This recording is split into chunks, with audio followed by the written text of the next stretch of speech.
อ้าวเจริญสุขเจริญธรรมมาเจอของดีเนอะมาแอวเมืองนาดเอามาหันแม่น้ำเปิ่นลงมาพอน้ำปะเกษตรกรผู้ขยันเกษตรกรของบ้านแม่บ้านเจดีย์ก็อีปอบเปิ่นอยู่บ้านเจดีย์จะเอาทรายแม่น้ำอย่างก็ก่อนทรายงามเนาะทรายนี่จะเอาไปปลูกกระเบื้องเทพื้นปูเนาะปูกระเบื้องอันบ่หินนี่แปลกเนาะเป็นอย่างอี้เนาะแปลกเนาะบ่หินแบบมันแปลกเนี่ยขออนุญาตอีปอเจียงสุริยะครับสุริยะอันนี้แต่เฮ้โอ้62แล้วลูกฮะ62แล้ว06อะ05ครับ05 63ปีไอตู้ปีตู้06พอจะได้เป็นเซียวกันแล้วเนี่ยถ้าเกิดจ้าเป็นเซียวก็เขาน่ะอีปอยังก็ทำกันปอสุริยาอันนี้เป็นคนขยันเนี่ยสดาพอลูกอันไปซื้อกับซื้อนะความจริงซื้อมันกับปอซื้อเป็นเลยมาตักเอาคนเดียวขออนุญาตพอตัวจริงพอตีอันน้ำเป็นใจไปก่อนเลยไปก่อนจานเลยเอาศรัทธาวันนี้มีไหนแบบขึ้นนะอันนี้พี่เขากะส่วนเขาล่ะมันเป็นอันนี้หัวตีสาธารณะเนาะโดนมาตักเอาเนี่ยขยันด้วยนะคนขยันเนี่ยบางผ่องก็ว่าคนขี้จี้นะเขาว่ามันขี้จี้นะสตังค์ไปเลยมันซื้อประหยัดได้ประหยัดไปอายุได้63 ปีแล้ว62เต็มไปแล้วอย่าง3มาเอาทรายนี่เห็นน้อยกลับไปกันน่ะเซียวว่าเนาะขิงปีเดียวบ้าอย่างไรเนาะขิงปีเดียวมันไรบ้าอย่าง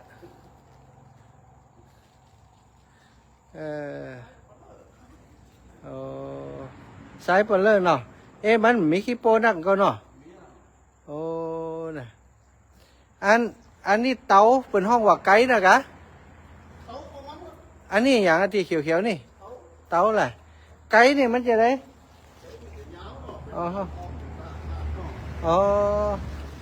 ไก่เมืองน่านนี่มีไก่เนาะป่านักก็นี่เขาให้ยับก็น้ำไหลน่ะโอ้ยเขาอันไปนานก็นี่มันไหลไปอันไม่น้ำนานก็นี่นะนักเกษตรกรใช่ไหมอันนี้คนใจเปลี่ยนเป็นว่ะบางคนปอมันซื้อเอาอย่าอันนี้มันยอมซื้อเลยใช่บางเตืออันปูบาเหนียวนะมันอย่างก็เป็นสายล่างสายอย่างหู้น่ะ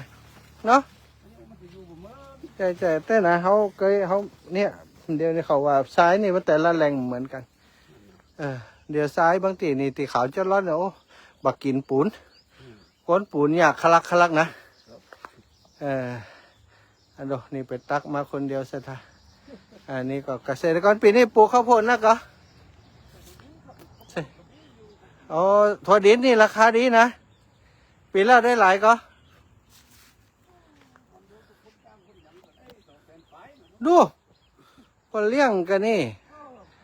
กี่ไร่200,000ไปนี่ดู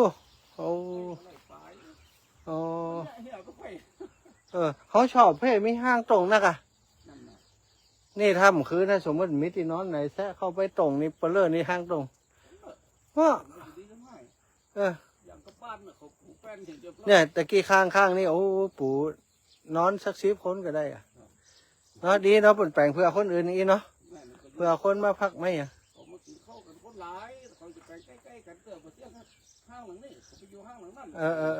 เข้าท่านะดีขอบคุณไอ้ปอนเนอะ ขอบคุณมากๆพี่ไอ้ขอบคุณพี่ไอ้ เกือบได้เป็นเพื่อนกันแล้วอ๋อสถาอันนี้แม่น้ำก่อนงามเนอะสถานี่วันนี้ปลาพอตรงพอหน้าพอธรรมชาติไปเดินทุดงก่อนจะเอาอย่างมันนักเนาะสถา คนอื่นเพิ่นก็จะอาจจะแข่งเขียดอาตมาก็ไปเรื่อยๆไปพอห้านพอนี้ไอ้อย่างที่เป็นประโยชน์มาเฮอศรัทธาพอเลือกสวนไรนาเปิ่นงามแถวนี้บอกก่อนมีป่านักเป็นเขตอนุรักษ์ว่ะบัดเดียวนี้เขาลักอนุหายไปเขาลักไปนักอันนี้คืองิ้วเนอะงิ้วป่าบรรเทานะนะตั้งเพศเป็นอนุรักษ์นะศรัทธาตั้งเพศเป็นอนุรักษ์ไว้อนุรักษ์ปลูกโอ้มีนกอันกระจอกอยู่ด้วยนะนกอย่างก็กระจาบนกกระจาบฟ้าน่ะที่หางงามๆอยู่บนบนน่ะ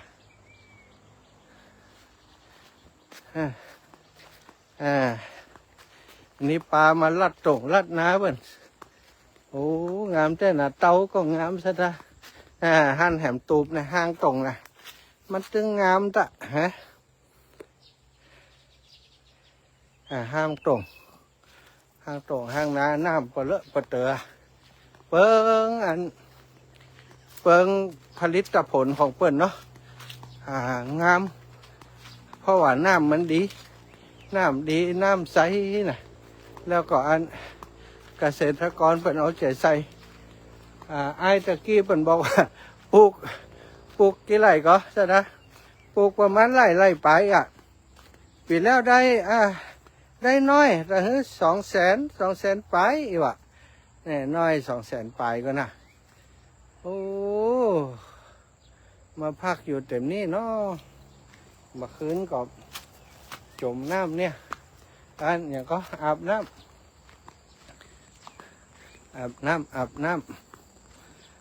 อันนี้เปิ่นปลูกโอ้บ่ห่อหัวแล้วเนาะมันมดหนาวเห็นแล้วว่ะนี่เกษตรกรนี่แหมจุดหนึ่งก็คือถั่วลิสงเปิดปลูกกันนักแล้วก็เพราะมันได้ผลเนาะผลผลิตดีอาตมาว่าถั่วลิสงจะดีกว่าอันพริกนี่มันเสียซะท่าถั่วลิสงนี่มันเก็บได้นี่เอาดูงามกะอันนี้ถั่วลิสงของพี่น้องชาวบ้านเจดีบ้านแม่เจดีตำบลเชียงกลางอำเภอเชียงกลางจังหวัดน่านสุดลูกหูลูกตาเนี่ยก็หลายเจ้านะหลายเจ้าแล้วก็ชอบกระต๊อบห้างตรงเปิ่นเนี่ยตะคืนถ้าหูอีมาเพ่นเลยเนาะอดเดินมาแหมน้อยมานอนห้างตรงเพ่เหมาะปันได้ห้างตรงเปิ่นเหมาะซะท่าปลามาได้หูได้หันโอ้หน่อไม้ก็มีโลหน่อไม้นี่เอาหน่อไม้แกงนี่ก้าแต่นะนี่หน่อขนาดหน่อจัดไงน่ะหน่อไม้ทุกเจ้านี้อย่างใดนี่จะไปลักหน่อไม้เป็นแกงแหมแล้วบัดได้เลี้ยงแล้วปลากับใส่ปิกจะหั่นให้เสร็จแล้วเอาธงละไว้ตีอันรถเปิ่นอันยอมจะว่าโหจุนั่นลืมธง เอาธงละไว้ตีรถเปิ่นนะอากาศวันนี้34 องศาตีอำเภอเชียงกลางเด้อประมาณเต็มก็คือ34 องศาก็คงจะพออยู่ได้พอเดินได้โอ้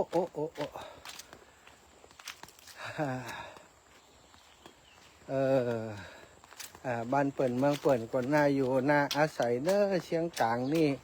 เป็นว่าอุดมสมบูรณ์ด้วยน้ำด้วยท่าน้ำก่อนอีเนาะภาษาเมียงเขาน้ำก่อนอันเนี้ย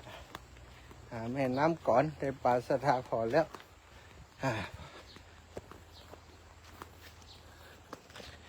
น้ำก่อนเกษตรกรโอ้ผักบุ้งก่องงามก็ผักบุ้งหนับใช่กำเนาะผักบุ้งหยอดขาวผักบุ้งน้ำหนับน้ำพริกกะปิก่อนล้ำนะจ๊ะดาผักบุ้งนี่กะปิอ้าวปีไอเกษตรกรด้วยเป็นช่างด้วยมดสิทธิ์เนาะสลามได้กินสตังค์ด้วยเนาะฮะเมื่อก่อนก็ฮับเหมากะเนี่ยการจังเนาะพอได้จังพอได้ยากของเขาเนาะโอ้ดีละไปไหนนะสาธุเนอะเนาะฮะอยู่ลำปางตู้อยู่ลำปางมีโอกาสไปลำปางผมก็เขาอยู่ในเมืองฮะนะนี่อยู่ในอำเภอเมืองอยู่ที่อันใกล้อันสารกลางไม่ศูนย์ราชการฮะนะวัดอยู่อันฮะนะอยู่บ่ปอไก่สัก3 กิโลวัดครับสารกลางตัดตู้ครับปะคนเก่งคนขยันได้1 คลิป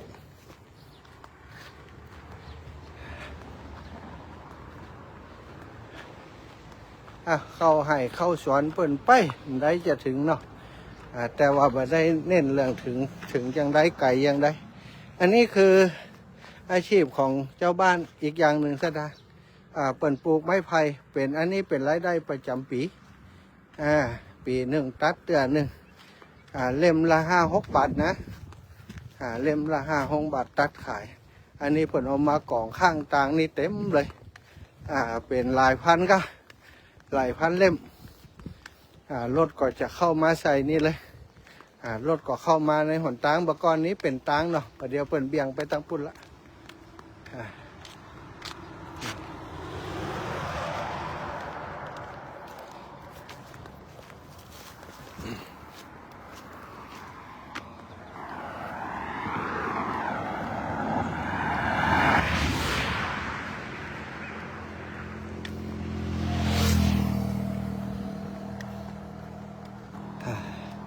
ร้านอาหารร้านกาแฟถุงทองคาเฟ่แต่กี้นึกว่าลุงทอง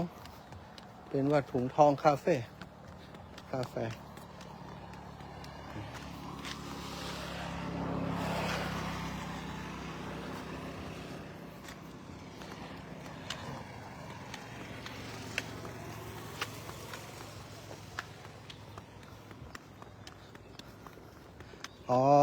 มีสะพาน2 สะพ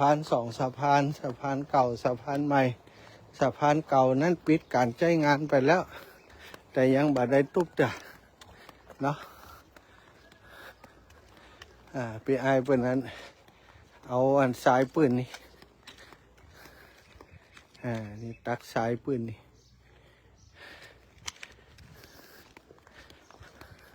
นั่นถนนสายเก่าตัดไม่ตรงกว่าเก่า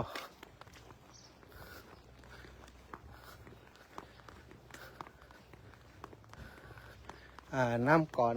นชื่อว่าน้ำก่อนหรือก่อนหรือก่อนเปิ้นนั้นเก็บน้ำไว้เนาะอันนี้ก็ข้าวโพดก็มีกระต๊อบเล็กๆอีกนี่มีกระต๊อบหลังน้อยๆอยู่นี่แฮม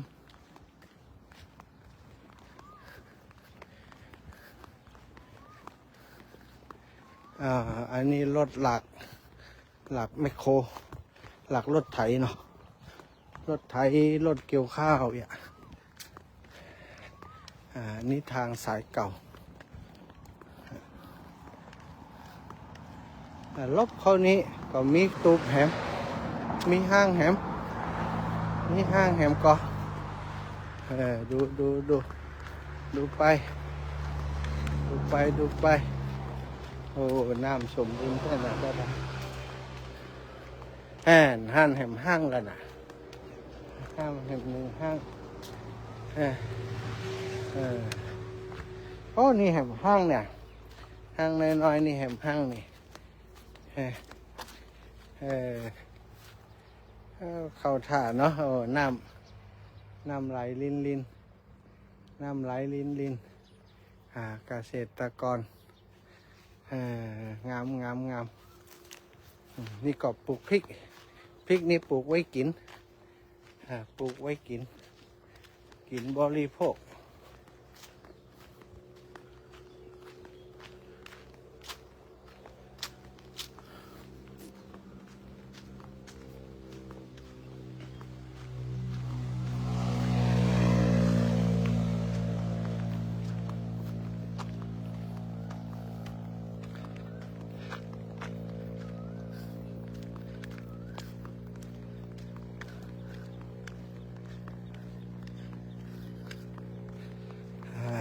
ตอนนี้กี่โมงไม่รู้อากาศร้อนแล้ว